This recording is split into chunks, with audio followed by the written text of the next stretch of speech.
এইবার আমি চলেছি হুগলি জেলার আরামবাগ শহরে মাত্র একদিনের জন্য। এর উপরে বড় ভিডিও করা আছে, চাইলে দেখে আসতে পারেন। শহরের এক প্রান্তে দ্বারকেশ্বর নদ বয়ে চলেছে। নদীর পাড়ে বেশ কিছুক্ষণ হাঁটাহাঁটি করলাম। নদীর পাশেই অনুকূল ঠাকুরের একটি সুন্দর মন্দির চোখে পড়ল। সেদিন আকাশ মেঘাচ্ছন্ন ছিল। চারিদিকে ঘোরাঘুরি করে আমি মন্দিরটি দর্শন করলাম। সত্যি অপূর্ব জায়গা।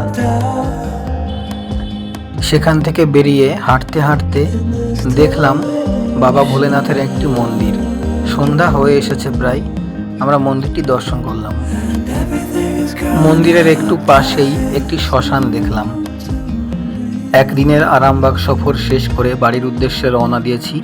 গঙ্গাবক্ষে লঞ্চে রয়েছি, ব্যারাকপুর লঞ্চ ঘাটে নামবো।